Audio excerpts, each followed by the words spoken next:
Hello there, Broklahomies. We're back again. The Corona Cast number 3. Man, I'm just sitting here with my coffee, like enjoying the nice sunny day in California that I cannot enjoy because I cannot go outside. Yeah, I feel you, bro. It's so weird and alienating. Yeah, alienating, like as in like because you're not in proximity with other people, or just like it's a strange situation. Both ways, I guess. You know, like you look out the window and it's it's not the same. I mean, people. I feel that. I don't know. Yeah, I don't know about there, but here, people try to, get back to the routine of how things used to be before the whole lockdown stuff. And wait, it's like you guys are normalizing already? Yes and no. It's complicated, man.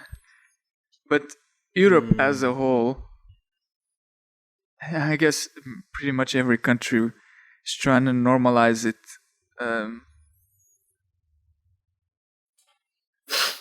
Right now, like after all this time of seclusion and telling people to be home and stay home, stay safe.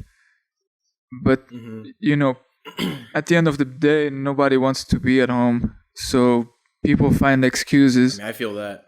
Yeah. People will find excuses to leave home. Like even if it's just to go for a walk, or like walk out the dogs, whatever. There's a lot of that here too. Yeah, so like, thankfully it's not this. We're not living in a situation where we're actually completely confined to home. Yeah, like locked in the bunker, in the nuclear vault. In a bunker. But yeah, because I don't think this situation would fix that. It'd be more like because if you go into a bunker, there's gonna be a bunch of people in there, so it's like one of the situations where it's like the best place to be is literally home to shelter yourself. Right. Yeah. Yes. Yeah. That's the super interesting thing about this, isn't it? Is like that. The most that you can do, unless you're medical staff or like working in an essential function, the best that you can do is just stay the fuck home. It's kind of interesting, huh? It's like it's like you don't have any, like you have no control over what can be done, which is probably terrifying for a lot of people that are like used to having a lot of structure in their life. Absolutely. I'm not one of those people, but. Yeah, I bet. Yeah, I kind of like to just go with the flow mostly as well. I mean, yeah, for a lot of people, it's hard, especially a lot of people who are at risk, like most, like the elderly. Yeah, elderly, or have some health condition, right? Like diabetes or chronic problems. It's just like the worst thing that could happen to them is like is a disease that attacks your lung. It actually just fucking breaks down and rots your fucking lung. Yeah. And like I don't know, man. It's there's those people who will stay home, like they will shelter, they'll go like all in on just trying to protect themselves as much as possible. And then you have those people who do not give a shit and want to go to the beach because it's sunny outside. Right. And like a couple weeks ago, there were a lot of those people. It's like, yeah, this coronavirus thing is, it's being blown way out of proportion. Like, right. There's like an interview that they did in, I think it was Padre Island. It was somewhere in the Gulf Coast, but in the U.S., right? And there were like a lot of interviews for like, they were interviewing a lot of drunk people. And they're like, yeah, I don't give a shit about the virus. I'm already here. The bars are open. The babes are here. We just got to schmooze it up. And just, if I get corona, I get corona. They're blowing the shit way out of proportion. That poverty, poverty in Africa is way worse. The death rates are way worse than with this coronavirus. So we should be focused on that. Oh. Yeah. It was some interesting stuff that we saw. Dude, I was actually thinking about that yesterday, right? Imagine how fucked they are for life, like they're like career-wise. Like, having said that, before this epidemic, pandemic, sorry, like on camera, for the whole on camera, and it got memed really hard too. Like, everyone like shared it around. Right. Was like, what are these people doing? That face is one that's gonna be remembered, and potential employers in the future, you're fucked. Like, you fucked yourself. You played yourself. Yeah. Like, one, you shouldn't have been out, and two, you shouldn't have done interviews like that. Yeah. Yeah, that's tragic, man. Like, probably better that they not be employed, if I'm honest. I mean, if I'm speaking the cold truth. Yeah, I mean, we all have errors in judgment, and I think,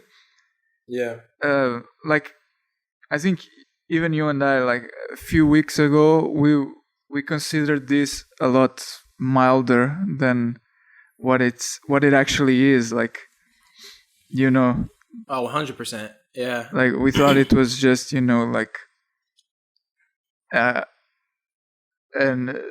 it's a fad. It's not a phase, Mom. Yeah. It's like a higher form of flu. That the which it is a higher form of flu. It's just a godly flu. It's just like it's like a deathly flu. Yeah. It's a lot more like Spanish flu than the fucking cold. You know what I mean? It's well, the reason why this shit spreads so fast is because it comes from something that has wings. Angels. No, bats. Yeah, that's the reason why the virus spreads, is whenever it's a metaphor for when bats spread their wings. I don't know, man. Bruce Wayne is gonna be out of work. Dude. No more Batman movies. Yeah, no more Batman. Shit, man. I've been seeing some fucking memes. I saw, like, was it a meme that I saw? I think it was on Instagram. Was a picture of the bat signal for Batman, and it said, "In Wuhan, this means dinner time." And I was like, "Oh, there's a lot of these." Yeah. I bet, man. I bet. There are so many of these. Yeah. There are so many of these. Man, this is a fucking gold. It's free real estate. It's free real estate.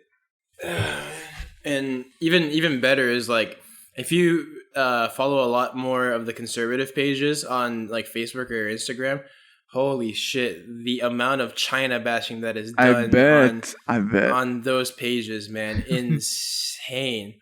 Which, fair enough. I mean, it's like, you spread a global pandemic and aren't even really sorry about it. It's like, well, you deserve quite a deal of criticism. Like, a lot of people died because of you. So it's like for me, it's like, I mean, it's actually really easy to see that point. Yeah, I mean, actually the spin that they put on it is that the virus was brought to China by Americans. So that was the one that China told their people. It's like, the US created the virus and spread it there, and it's just like, you guys just never stop. They just never stop. Yeah. So I don't Crazy. know. It's like whenever someone says oh, this, like, did you see the whole criticism on like Trump with like the whole China flu thing, like Chinese flu? Yeah, the kung flu. Was that it? The kung The flu. kung flu. Kung flu is a little bit excessive, but yeah, it's pretty funny, but it's a little bit excessive. But yeah, it's like don't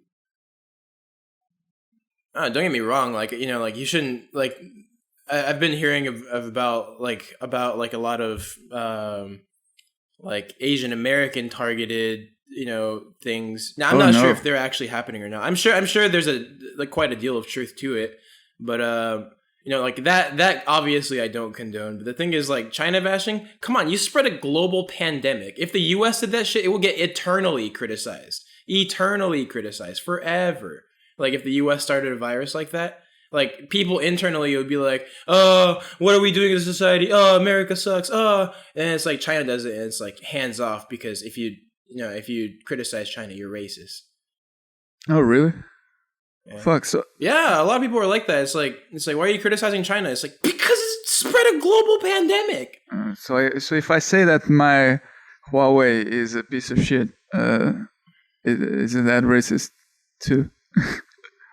Oh, that's a yeah. I mean, also made in China. So I see your point. I do see your point. But yeah, actually, that you just raised a really good question, which is, you know, this whole pandemic thing and China bashing thing is giving a lot of strength to Republicans and libertarians, isn't it?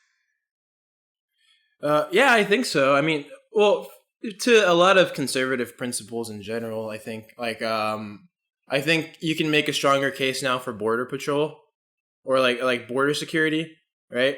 Now, regardless of where you fall on it, I think I'm not talking about like the endorsement of that, but what I'm talking about is that there is a stronger case to be made on behalf of keeping your borders secure, because, you know, this is something that was caused by people coming in and out of the country. Now, admittedly, I do think that even if we had like strict regulations against China, like preceding the actual start of the pandemic in China, I think we still would have gotten it. But the thing is, I do understand where a lot of people are coming from with like the make sure that you keep your borders secure and you limit immigration. It's like, you know, I think that there's a stronger case for that, you know? Yeah, I mean, because we are approaching elections, yeah? Yeah. In the US. And so, like, do you think Trump could capitalize on this, or is capitalizing on this for a second term? Yeah. I mean, I think if he's running against Joe Biden, I think he's going to get elected no matter what. Because the thing is, I've been thinking, I don't know which one's more marketable, Bernie or Biden, right? But I think, yeah, I mean, I think if it were like a different candidate, then they might have had a chance. But Bernie, it's like the socialist label kind of kicks him out of the race, to be honest. Like he's really realistically only popular, not only popular, but like mostly popular around people that are super young. You know, and right. Biden, you know, if you supported Obama, it could be like a breath of fresh air for you. But quite honestly, like that guy is, he's fried, dude. He's like, like, have you ever met that guy that like smoked way too much weed and like took too much acid, and he just looks like he's out of it, like he's just been knocked out. Yeah, fucking, you know, like boxing 14th round, you have a tooth missing, you don't know where you are, you just want to get home and you know, just sleep. And that's just kind of what Biden looks like, you know. Like Bernie, I think Bernie was older, but he looked a lot more energetic. That guy talked his ass off. Yeah, Bernie looks a lot more dynamic, a lot more lucid than Biden. Yeah. Biden, man, he looks like he's in the zone, man. He low key reminds me of Bill Clinton in that aspect. It's like, yeah. Yeah. You know? I mean, I get what you're talking about. It's like just, very, very laid back. I totally get it. It's just like Bill Clinton, like you could, the difference is he actually became president. Yeah. So because he could still play the Biden, saxophone and other things, but what, Bill Clinton? Yeah. Oh, that's interesting. I don't know, like Bill Clinton just looked like he was a little bit awkward sometimes. Not like he was like he had dementia. Like right. It looks like Biden is just like just lost his mind completely. Whereas Clinton was a lot more, like you said, to use your word, lucid. Yeah. Dude, by the way, did you know Bernie is 6 foot? I think it was 6 foot or 6'1". He doesn't look like that. He doesn't. Yeah, he's like 100. Yeah, his portrayal is definitely not 6 foot. Huh? That's like our height. Yeah, that's like just a tad shorter than I am, a tad taller than you are. Yeah, I mean 6 foot. Yeah, that's about the same as me. It's like right in the middle between like our heights. Huh? Yeah, it's pretty tall. Yeah, but it's just he looks like fucking Quasimodo. Looks like a decrepit old man. Yeah. He's just kind of like hunched over a little bit. So, yeah, and then Biden's like 6'4" or some shit. For real? Pretty tall. What the fuck? Yeah, and Trump is also 6'3". Trump is 6'3". Trump is big. Like, both. Like that guy's just wide. Like he looks like he's aerodynamically challenged. Like he can't walk against the wind ever. Like he just fly away like a kite. He's a human blimp. The fucking Goodyear.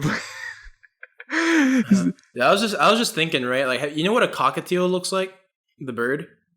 No. Okay, so it's like a bird that has like a. What it looks like is like a little thing coming off its head. It's like a. It's I think it's a feather, but it's coming off of its head, and it looks kind of like a. Like I don't know, like it has a feather in its cap, kind of thing. You know, it's just like coming off of the head. Yeah, you know what I'm talking about? I think so. Yeah, I think so. Dude, I was thinking like Trump kind of reminds me of that. Like Trump, he kind of reminds me of a cockatiel because have you ever seen his hair fly up? When he's exposed to like strong wind. Yeah. Dude, no amount of gel, wax, pomade is gonna keep that hair down. Because the thing is, that guy has like long, like this is what I heard about him, right? Is like he has long bangs and he slicks it back, and that's how he gets that toupee look. It's actually real hair, but it's like it all comes from the front. That's kind of what a cockatiel looks like. It's right.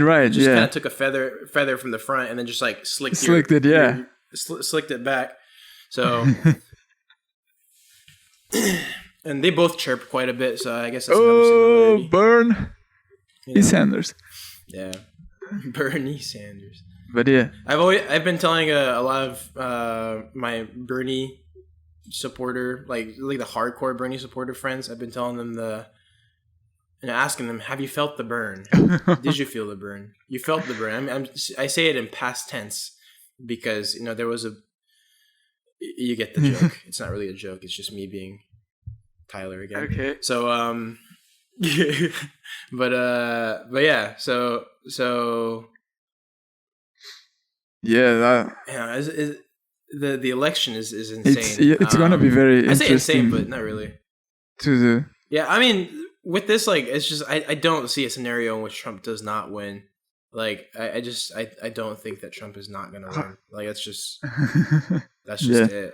No, I'm serious, dude. Like it's like. There's just no chance. Like who? Like because you need moderates to like moderate people to vote in favor of Biden, right? Because like the Dems are gonna vote for the Democratic Party, right? And then the conservatives are all gonna vote for the Republican Party, or like Right. you know, like Republicans are gonna vote Republican, right? Yeah. But like whenever you get a lot of those swing people, that's really the important part. And I think that right now, currently with the state of affairs, that's not gonna happen. If I remember correctly, Ohio is a swing state that can go Republican or Democrat, and fucking Biden made a gaffe over there. It was like, oh, well, no, actually, no. He said Ohio, but I think he was in South Carolina or North Carolina. Fuck. So no, actually, that was a gaffe on my part. But he was like, in the great state of, and fucking, there's a scene where like Trump actually takes this and like just like rips on him on stage. It was like before the pandemic. Oh my. But dude, I'm serious, man. That guy, if he retires, he should just become a comedian. Like, just quit your company. Like, you could do well in stand up. Like, you could be, Yeah. like he'd be a great comedian. Just retire. Like, just sell all of your holdings, become a comedian. Just fucking just live out your life making people laugh. Yeah. Many things he is not, but funny he is. Oh, absolutely. He's a buffoon, man. That's, Absolutely. I think, yeah, he's on. He's great. He's just on the wrong stage. The stage of politics is not for him. He should really consider Comedy Central instead. Uh-huh. Yeah, I mean, he would fare well at Comedy Central, I'm sure. Like imagine if you saw Trump doing like a Lonely Island skit whenever it's like, I'm on a boat. Right, like right. One of those, but like, yeah. But you know how like he has like a very particular way of saying China, so it's like have it be like China. Like a coronavirus parody where he's like China. China. China, the virus that came out is huge. You know how he says, how he says that? It's like a big meme. Oh my goodness! But yeah, the elections are. I don't know. It's just like it seems kind of. I'll be honest, like. Regardless if you're Republican or Democrat on this, I think that the election results, like since it's so predictable, it seems boring. Like it's at that point where it's like I just can't see a scenario in which Biden wins unless the votes get rigged, because it's why would you vote for Biden? Like right. In a way, in a way it reminds me of Obama's re-election, like there's just like inevitability to it, right? Yeah, I mean, who the fuck is Mitt Romney in the first place, And why do you want to cancel PBS? So it was stuff like that. But Mexico as Mormons. Yeah, I mean, I would say this one thing though. This year would be a decent chance, I think, for a third party. Dun dun dun. I think it would. If some people, if you can count on enough people that are, because the thing is, you can get a lot of Democratic voters, like vote for a libertarian, rather than voting for Biden. I think I could see a lot of people doing that. Yeah. Because of the current climate. And I mean, I think that like Trump would still win either way, but I could be wrong. What if he makes like Biden makes like a huge ass comeback and he's like, I don't even know where that came from. I don't even know where I am. Yeah. I mean, I will say like if he gets voted in, 100% oligarchy, because the thing is he's not going to be running anything. It's going to be cabinet members, right. And his VP, that poor VP, is gonna that VP is going to be the first president that acts as president without getting the credit. Right. Oh my goodness. Yeah, it's just Yeah, but I think the way that Biden can come back up is if Trump is fucks up. basically, because like there's this whole situation with New York, man. All you hear about in the news here outside of the US. The New York Times? Or are you talking about like what's happening in New York City? What's happening in New York City, all you see is Cuomo, just fucking bashing Trump and his administration. Like, we need more hospitals and ventilators and blah blah blah. We need more action, federal. Well, let me ask you this: why do you think that is? Is Cuomo a Democrat? Well, yeah. I mean, New York City. Every governor for New York City is essentially Democrat. There's no way a Republican's going to get voted in there. I was the one before, not the one before, but what was his name? Fuck, I forgot now. Giuliani was Giuliani a Democrat? I don't know. I mean, I'll be honest. It was an assumption. But, it makes sense for real. Yeah, like big city in the East Coast. Yeah, makes sense. Incumbent, and then but okay. So what's he's been the governor for like 9 years, right?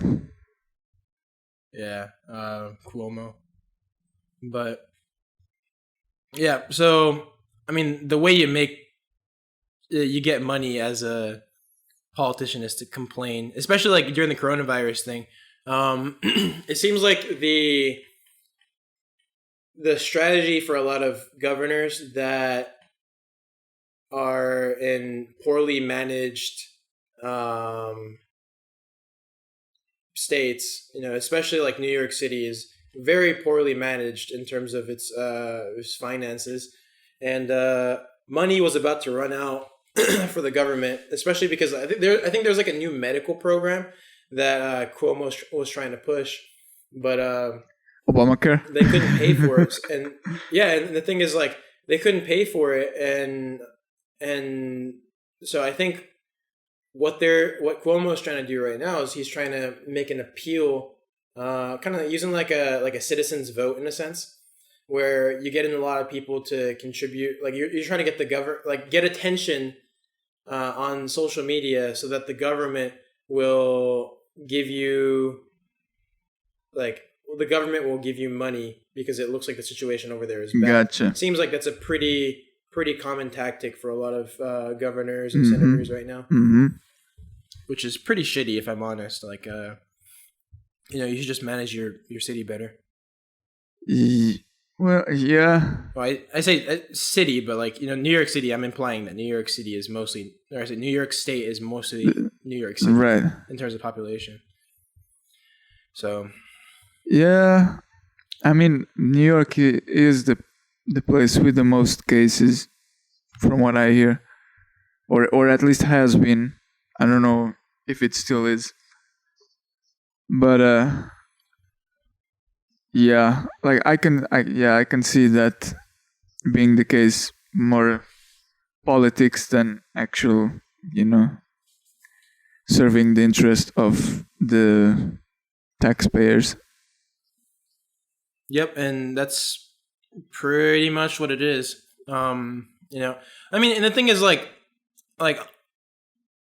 it's a system that you're trying to push for healthcare, which is for people. So it's like, I get that, right? Like it's like, I'm not sure exactly what the whole package was, but like he was, it's something that would be done for the people, but don't start a program you can't afford. It's like, if I started,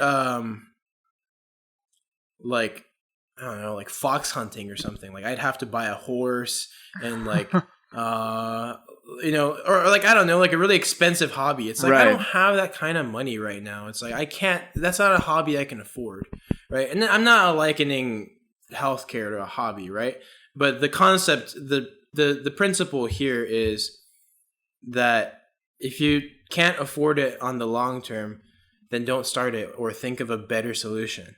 You know? Right. And you gotta to be fair for the other side that's being criticized. You know, the development using this time to push an agenda of your own, a personal agenda, which you okay, it's healthcare, but you know, now is just the worst time to propose a change, you know, to take effect immediately, because now it's too late, you know. Now it's too late for whatever you want to implement, you know, like whether it's infrastructure or you know, accessibility. I don't know, but what it entails, but it's, you know, like it. Don't take advantage of this coronavirus thing to use it as an opportunity to become a big shot. Pretty corrupt. You know, it's pretty corrupt. Dude. Things in Portugal, you know, they're not a whole lot better either in terms of the politing that goes on. While everyone's focused on this virus thing. But yeah, like it's interesting, to say the least, like how things are developing as this goes on, and you know, especially how they're trying to hurry things up in terms of getting the economic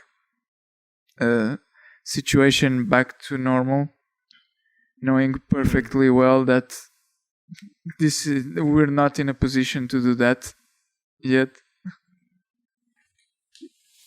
Yeah, and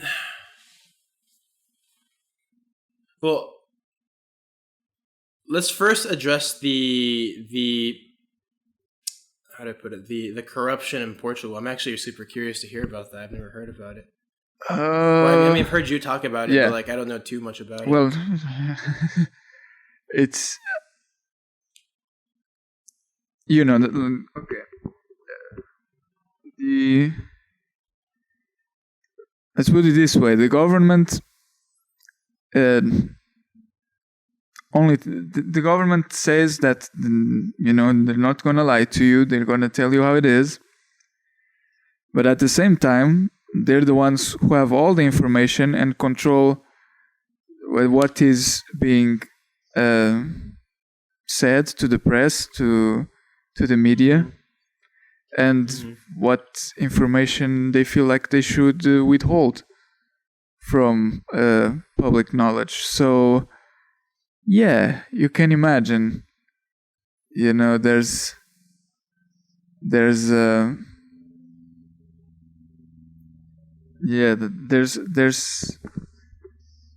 man, it's just crazy, man, because fuck, even in moments of great distress, they're withholding information from the public. Is that what I'm hearing?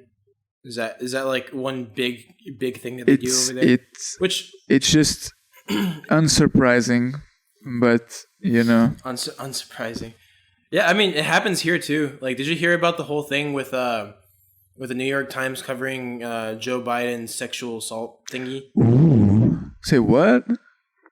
Sexual assault? So, yeah, I mean, he can still get it up. He's stop. Joe Biden is time. Right, but, he probably doesn't remember what it's for, you know. What is it? Oh, whether it works or not. It's like, what is this thing? I've never seen this before. Oh man. Yeah. But anyways, like so a couple days after, I think it was the day after Bernie dropped out from the race, right? Mm-hmm. The New York Times released an article that was due for like 2 weeks back, saying man. that and it was talking about like Joe Biden's sexual assault cases. That like, there's something that came up, and so the New York Times like wrote about it.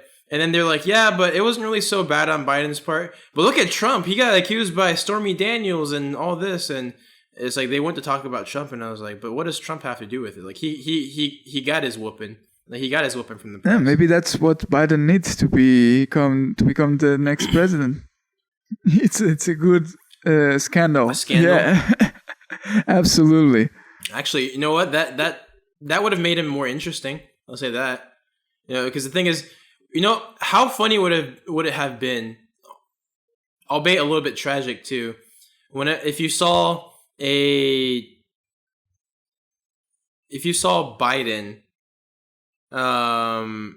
being criticized on all sides the same way Trump is, right?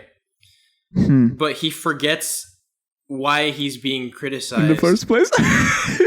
Yeah. So the thing is, like, you just get a guy who's like, "What are you talking about? I've never done such thing," you know? And then like you get that, and then it's like, so you don't remember that you got caught for sniffing Oprah's hair on camera or something like that. You know, or you know, like he'll be like, "Oh, I never did such a thing. I don't even know who Oprah is." Yeah, he doesn't remember his own breakfast, man. What? It's like, yeah. Have mercy. So I mean, I'll be honest, man. Like, I'm not, and we all know this. I'm not for any sort of socialism, but I would have rather voted for Bernie on this in the sense that he's a cohesive mind. Yeah, like Bernie is at least a cohesive, like. At least he knows what he's doing. He just doesn't, you know, like you can debate the effectiveness of it. But the thing is, like, he actually has, like a cohesive character. Whereas like Biden's just like, he's like a what's it called? Like a fragment of a person. He's like a little, like just fragmented. He's a fragmented individual. He's like broken up. He's like a cracked mirror. Right. And like I don't really know what his platform can be, you know? Is it like it's like a very moderate and generic Democrat platform. Like there's nothing exceptional about it. There's nothing interesting. At least with Bernie, it's like I'm gonna bring you free college, and it's like, okay, well that's interesting, you know. Right. Like, I don't know if I necessarily agree with that. Yeah, but it's something that, you know, a lot of people can connect with, other than you know, Bernie himself. And that was actually that was Andoni's biggest criticism of Biden, was that he has nothing interesting, and I would actually agree with that, kind of just purely on a marketing standpoint, right? Like you need a like a comparative or an absolute, especially like if you can get an absolute advantage, like Trump equals wall. Like he owns that word. Like whenever you hear the word wall, it's like the thing you immediately think of is Trump. Now, one, the wall didn't really get made, and two, you could also debate the effectiveness and also the moral rectitude of that decision, or of erecting a wall. But nonetheless, he owns that word, and it's very interesting. Andrew Yang, universal basic income, also very interesting. You know, Biden. I think the only interesting thing that he has going for them is that like he's still supported by the DNC despite being loopy. I think that's interesting in itself, but it's not attributed to him, and it's not really a platform related anything. There's no call to action there. It's just like, oh, I have dementia and I'm going to win the race. He's still riding the wave of being Obama's VP. You know, absolutely. That's all there is to it. Man, I don't think on as a whole the the roster of the Democratic candidates was any good, like there were a lot of people there that it was interesting. The more well-known ones were shit, but there were some underdogs that were really cool, I think. Like cool characters. Yeah, but you'd think, man, is this the best that the Democratic Party can do? Like, it's the best they can push. I'll say that. Okay, that's fair. That's fair. Yeah, it's the best they can push. Because the thing is, the two candidates I really liked, right, in the Democratic nominations for this year, like the front runners, were Tulsi Gabbard. And Andrew Yang. I thought they were both really cool, and they had really interesting ideas. Like Andrew Yang with the universal basic income, and Tulsi, I really like that she was anti-interventionist. She is super anti-war, and so am I. I really don't like the idea of war. So, and the thing is, like, that's and she was an honest individual as well with Tulsi. So I really like Tulsi quite a bit. Hell, I might have even voted for her. Hey, yeah. Seriously, no, she's just a good character. She's like, I saw a comment on one of her videos that said she reminds me of Wonder Woman. Okay. And, yeah, like she's an ex-veteran. Oh, really? I think she was a governor or a senator. I can't remember. But she's in public office. She's holding public office. Or has a position in public office. Excuse me. And veteran. When for people that it really matters to, I suppose. I don't really care about this, but also minority and female. So okay, it's like she has a strong platform for a lot of people. She's think about this. Like, imagine if like G.I. Joe released like an SJW sideline. Like this is who you would build. You would build Tulsi Gabbard. She is the minority, the G.I. Jane female. Yeah, exactly. She is absolutely Wonder Woman. It's like, so the thing is, like, for like, I thought she had a strong case among a lot of Democrats, right? Like, it just makes sense, like, for people that really care about that whole like first woman president and all that stuff. For people that it matters to, I think Tulsi Gabbard would have been a sensible choice if you're going for that. Also because she's a sensible individual. But she's anti-establishment. She's anti-establishment Democrat. So she doesn't like the Democratic Party currently, and she wants to change it. So that's the reason why she didn't get pushed. She's the reason why Kamala Harris dropped out of the race, by the way. Okay. What happened? They fought. Well, during one of the Democratic debates, Tulsi basically went and said there's a recording of you. Like she brought up some she did some muckraking and got some bullshit from Kamala Harris's past, and she just laid it out there on stage. And like a couple days later, she just quit. Ooh. Her numbers plummeted. She just quit. Kamala Harris, she just dropped the fuck out. Ooh, man. Tulsi Gabbard plays rough. She does. She's a fucking badass. She's on a podcast with Jocko Willing too. Yeah, on the Joe Rogan podcast. Down. Yeah. I had seen her on Joe Rogan. I didn't. Bro, she's badass. Yeah. I mean, Bernie was also on Joe Rogan, so props for Bernie for that. Yeah, and Yang was on too. Yeah, but I will also say that Bernie's was it seemed like a lot more scripted. I mean, it was nice. He didn't seem like an unreasonable person. He seemed like a fairly rational individual. I mean, I say fairly, but he's probably super smart because he's I mean, if he held public office, he's probably pretty smart. Yeah, I mean, good assumption. He loves to talk, and once he got on the episode, he just took over the conversation. Like Joe was just, I'm just gonna sit tight and listen to the old man tell his stories, That's basically what it was. It was a platform for Bernie. And now I will also say this though, is there was a certain deliberateness to the podcast. Because it was about an hour long, I think, which is really short for a Joe Rogan podcast. And at about an hour, like Joe goes like, "Well, thanks, Bernie," and just kind of like just ends it there. So I think that it was made to be short on purpose. I'm not really exactly sure why. I have a couple guesses, but yeah. But the thing is, the conversation that Rogan had with Yang was like the same kind of conversation he'd have with like any other candidate. Same with Tulsi as well. It seemed a lot like, like the president thing obviously came up, but it's like you got to learn a lot more about the individual as well. Right. Like with Bernie, like yeah, it was too Jew from New Hampshire. I'm not buying it. Okay. Like I want to know who is Bernie Sanders. Andrew Yang. Tulsi Gabbard. You know who they are. But right. It's like Bernie is like, I don't know. I don't really know who you are. He doesn't. And I think you look kind of like Jack Skellington with hair.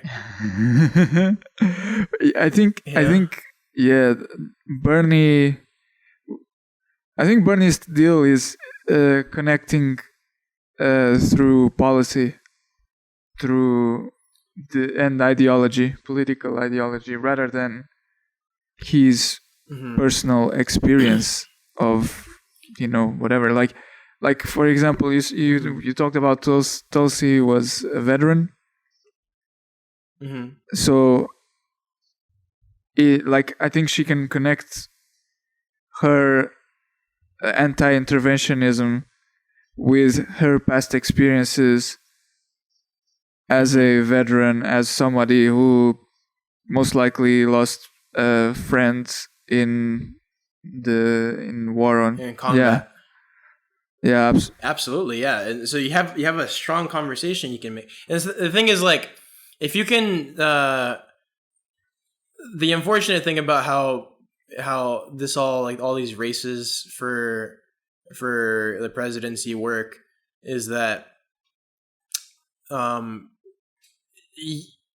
anecdotes and personal experience is a lot more powerful than stats, or a lot more powerful than like hard facts and hard policy, which I think is very unfortunate, but it's just kind of the way it works.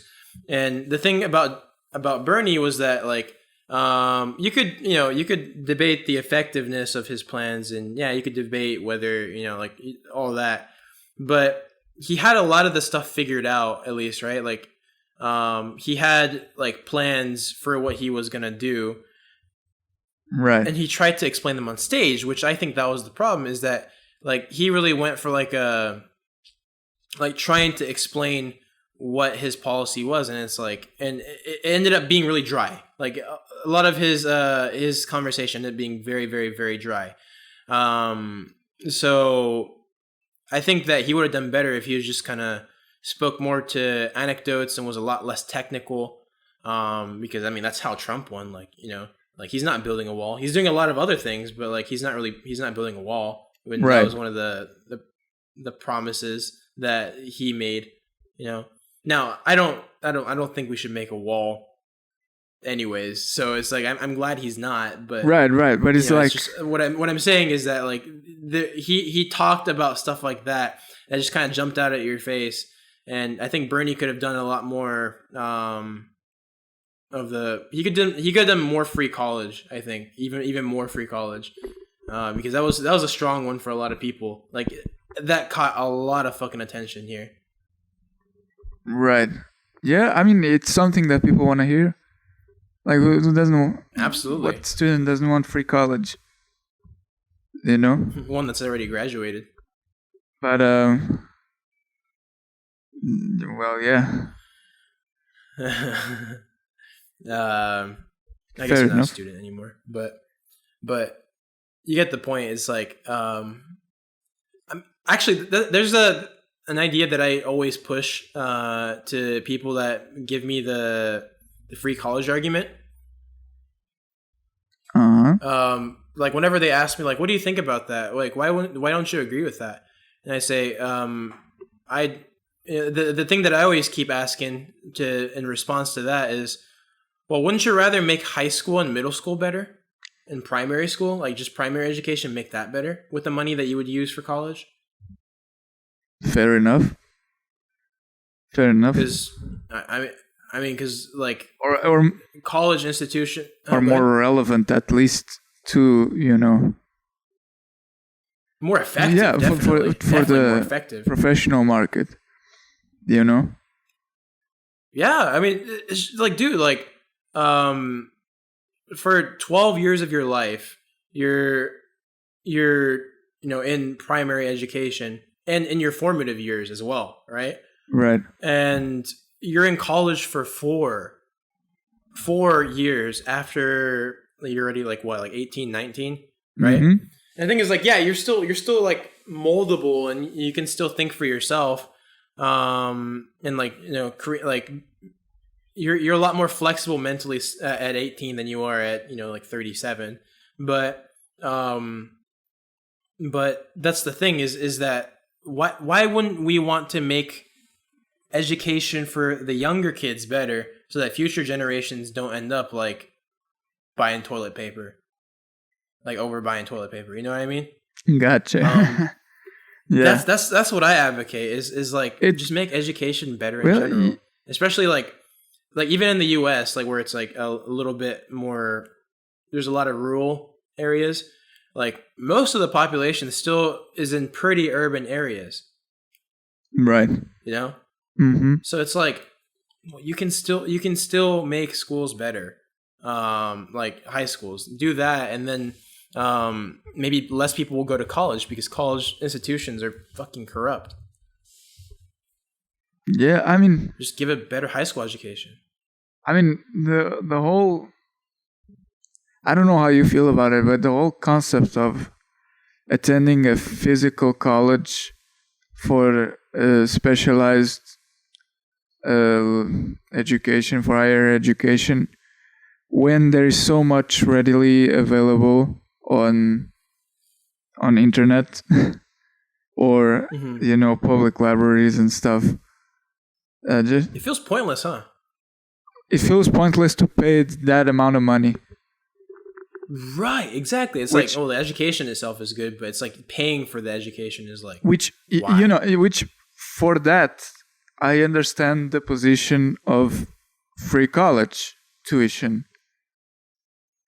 I'd certainly understand it. It makes sense. What I don't understand is how the people who support that policy find it somehow feasible to get taxpayer money to cover for the tuition of everybody who wants to attend college.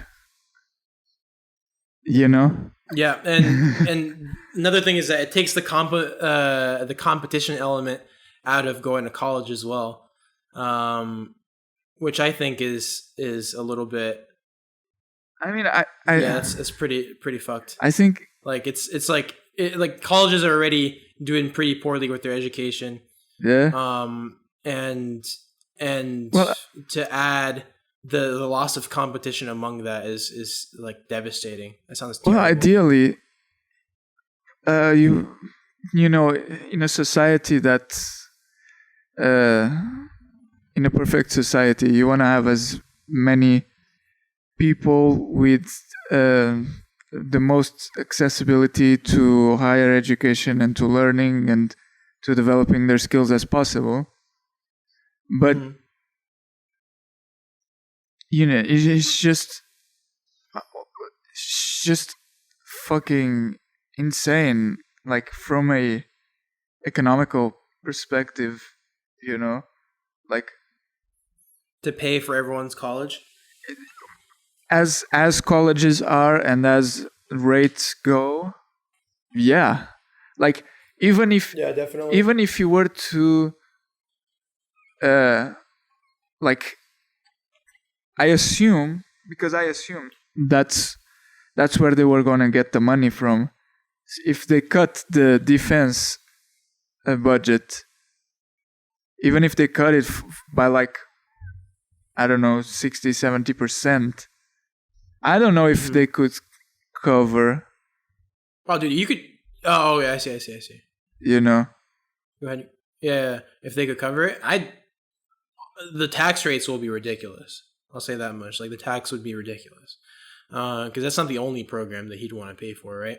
So the thing is, like, the whole free college thing is like, don't go to college. You don't have to. It's like if I were to, like, right now with my current mindset, right? If someone asked me, would you go back to college? I'd say, yeah, but I'd pick a different degree. Okay. You know, because the thing is, like, I think that with college, there's a couple things, right? The living in a dorm is it's very important to live in a dorm and to get that social experience. Okay. That whole, like, college, like, just throwing ideas around, like, learning from each other, gaffing off each other. Right. Just being away from your parents and of it all, you know, like, I guess the communal lifestyle of it all. Yeah, and having that free conversation, that's a really great thing about college campuses, is that, like, you kind of have that. Well, you know, for some, it's like a time to learn how to be an adult. Well, or like to kind of bridge the gap between what you are and like an actual adult. Right. I think for some, not because not everyone leaves home for college because they live right across the college, but well, and that's certainly what I'm saying, is that, like, if they don't leave home for college, it's like you're not really getting the full college experience. I would actually argue that right. as well. Okay, so you're getting the so that departure is part of the college experience and the absolutely. The higher education. If you watch a movie, you never see a movie of a person going to college from home. It's like if they go to college, they leave home. Right. And anecdotally, that just makes, not anecdotally, but just like as a narrative archetype, it just makes a lot more sense. It's like you're leaving the nest. You know, you're going and starting a new thing. Biblically, it's like you're leaving your land. You're departing from this land and going to, like, another kind of thing. You know, so it's like that one, like, that is really important, that you feel a sense of you're not with your parents and you're still doing all right for yourself. That's really important. Right. But the thing is, I still would not recommend it if you do not have a clear path to making money after college. Because that's the big problem, is that a lot of people go to college and they do not know what they want to do, or they don't know if they can handle this degree or that degree.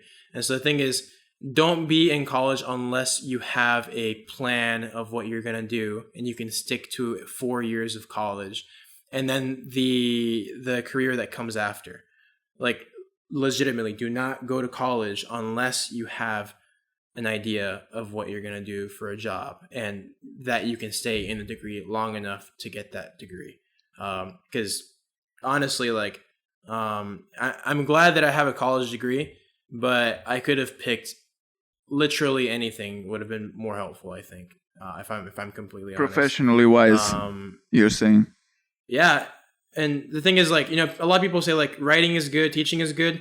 I'd argue that the writing element, it's like I was a good writer, like I was a good enough writer before going to college. Now I'm a more decent writer, but it would have been like, it's kind of like there's a specific threshold, I think, where it just you kind of start getting diminishing returns for writing, right?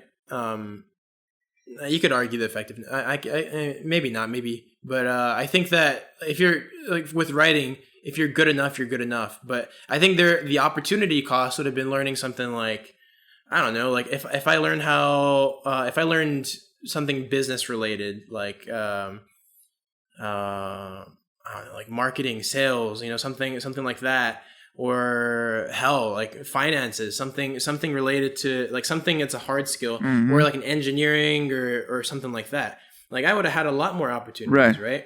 So the thing is, like, if I had picked something, which is as important, is that pick something you can stick to, but if you can't pick something, or if you don't know what to pick, then pick the thing that appeals the most to you and just go for it. Is what I'd say. If you do want to go to college. But I mean, there's no shame with, like, not going to college. Like, I know a lot of friends that, like, I have a lot of people that I know that never went to college and they're brilliant and they're doing great things for themselves. Right. You know, it's like you don't have to go to college. Yeah, it's just, yeah, I feel like there's this this idea that okay, you got your high school diploma and now you're going to college. And you like exactly, it's like 16 years. It's 16 years of school. Yeah, and at least. I mean, and you get into student loans and all that. Like it was 1987, and the times kind of have changed, and people are a lot of people can work it out, but many others can't. Like, and that's tough. Like, so yeah, like there's no rush on that aspect. Perhaps it's safer to okay, you finished high school, get a job, save money, if you really want that higher education. If you're 18 and your parents let you live at home, do it.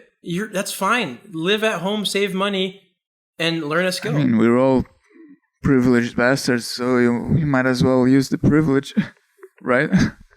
Yeah, I mean, if you have a place to stay where you're at, do it. Just do it. Just make sure they you wash the dishes and whatnot, right, around the house, and you're productive. It's just no. I mean, it's okay. Like it's okay to live with your. If you really feel that bad about it, rent a room.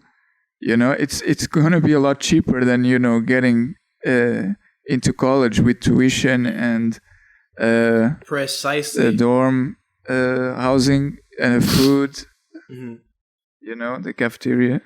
Right, and that's actually my argument too. Is like, if you're staying home, then don't go to college. But if you are going to go to college, then depart from your house, go somewhere else. Yeah, I mean, I don't know. How do you feel about the job market and higher education? Do you think people need the validation of having a degree? Depends on the job, man. Like, okay, I think that, like, if you're good enough at something, like, you're gonna get hired. But the thing is, what a college degree does is it keeps you committed to a certain path, and it gives you a lot of credibility at the end of it. So, if you're doing 4 years and you're getting, like, not a really great education, let's say, but you're consistently working at it for 4 years. It's like, well, by the end of it, you're gonna have learned something, right? Although, like, a home taught course might have been more effective and more to the point, but I digress. But right. And so the thing is, like, for a lot of jobs, especially like an MBA, like a MBA or like a business degree, I think for those ones, it's really important that, if you have a business degree, okay. It's, yeah, like, because where else would you have gotten business experience? That's probably the best way to put it. True. I guess only if you started your own business, but that's the exception, definitely not the rule, right? 100%. But yeah, I feel like, do you feel like the job market is encroaching to the point that it requires candidates to have college degree? Yeah, higher education, some sort of higher education. Like, I've a lot of people that I've met that are like programmers, for example, like they're just good programmers, so they get hired. And it's not because they went to college. I think, again, it depends on the industry. It absolutely depends on the industry. Like, for medicine, like, you obviously have to have, schooling, like proper schooling done. So it's like, yeah, well, for that, it's like a no-brainer. And then for business, like, you can actually work your way up too. Like, if you get like a like a receptionist job or something, and then like after that you get like an operations job, and then after that you go into like a sales or something. You know, like you could totally like work your way up into business, but you can't do that with medicine. And with, you know, like programming, it's like, dude, you could, like, I think it was Elon Musk. He sold his first program at 12 years old. 12. Right. Like, it's just how good you are at it. And the thing is, how good you are at it is a mixture of, you know, what you have, like, just like what you're able to do, and then what you're willing to do. It's like, it's a mixture of, you know, and the thing is, like, you just got to put in hard work. Mm-hmm. And if you put in hard work, then, and like actually earnestly want to learn how to do something, and you pick something that is like worth pursuing, then yeah, it's like you could learn how to be a good programmer probably in like, you know, like good enough to perform a job function out of high school, and probably like a year and a half. Like you could probably learn how to be like a decent programmer and probably get a job, you know? Mm-hmm. So like, you know, like baby there's steps. like 19-year-olds that are doing internships at Google, for example. Right. You know, they worked hard. Like they didn't go to college. They just worked really hard. Right. So again, depends on the industry. Absolutely.